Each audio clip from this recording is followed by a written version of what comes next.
Flipborn here.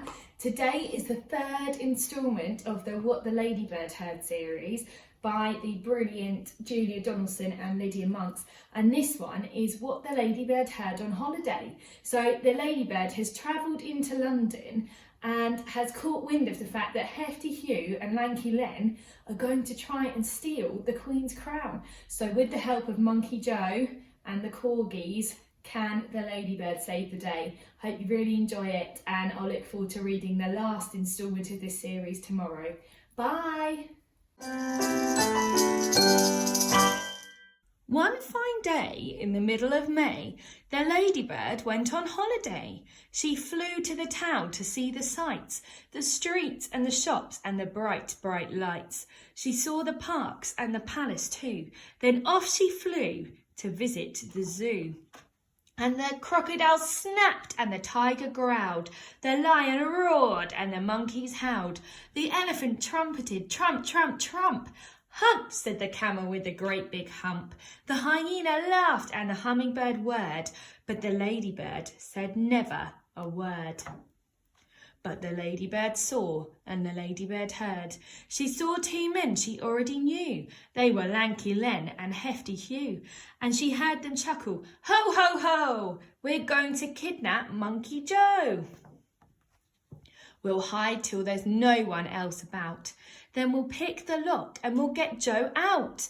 And if we give him a lot of fruit, he'll do the job and he'll get the loot. The palace isn't far at all. Monkey Joe can scale the wall. He'll find out where the Queen's asleep, then tiptoe into her room he'll creep. He'll open the sack and steal the crown. We'll soon be the richest men in town. The little spotty ladybird told the animals what she'd heard, and the crocodile snapped and the tiger growled, the lion roared and the monkeys howled, the elephant trumpeted, trump, trump, trump, hump, said the camel with a great big hump, the hyena cried and the hummingbird whirred, and all of the animals feathered and furred said, no, no, no, no, no, no, we can't let them kidnap Monkey Joe.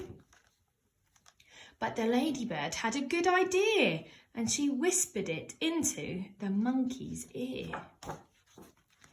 Then straight away the ladybird flew to the palace and had a word with the Queen's two corgis, Willow and Holly, and one said gosh and the other said golly, and both the dogs agreed to do just what the ladybird told them to. At the dead of night, the two bad men, Hefty Hugh and Lanky Len, checked there was no one else about. Then they picked the lock and they got Joe out. They carried him off to the palace gate, gave him a sack, then lay in wait. They watched him scale the palace wall and they muttered, careful not to fall. They rubbed their hands as they saw him creeping into the room where the Queen lay sleeping. Corgi Holly and Corgi Willow, who lay each side of the Queen's soft pillow, were wide awake, and they said to Joe, come on, monkey, off we go. They led the way while the Queen still slept, and they showed young Joe where their bones were kept. Then they helped the monkey fill the sack, and they wagged their tails as he carried it back. The two thieves yelled, hip, hip, hooray! But now let's make our getaway. They carried the sack to a nice quiet park where the only sound was a distant bark.